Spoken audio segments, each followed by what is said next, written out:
నా చిన్నప్పుడు ఎప్పుడన్నా బంధువుల ఇంటికి సెలవులకు వెళ్తే పల్లెటూరులో ఆ కిరాణా కొట్ల మీద రాసి ఉండేది అప్పు రేపు అని ఒక బోర్డో లేకపోతే గోడ మీద రాసేవాళ్ళు అప్పు రేపు అని. అట్టాగా సంపద సృష్టి రేపు అని చెప్పని మీ ఇంటి గోడ మీద రాయటమే, సెక్రటరియట్ మీద, సీఎం ఛాంబర్ బయట.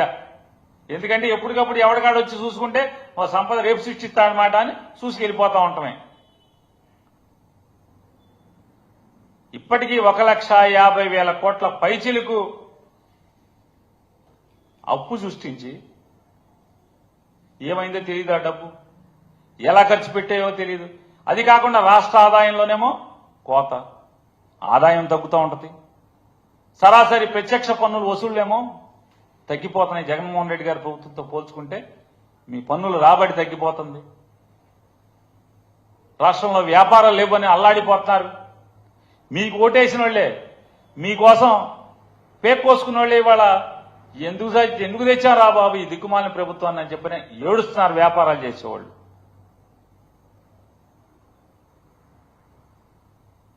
ఏది 40 ఏళ్ల అనుభవం చంద్రబాబు నాయుడు గారు?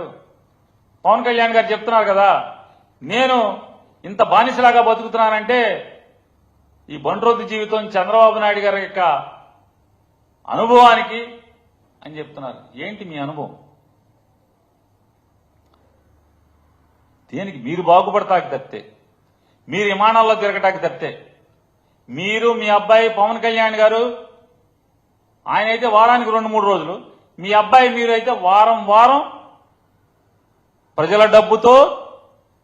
డబ్బుతో స్పెషల్ ఫ్లైట్లు వేసుకుని మీ ఇళ్లకు వెళ్తారు, మీ భార్య పిల్లలను చూసుకుంటారు.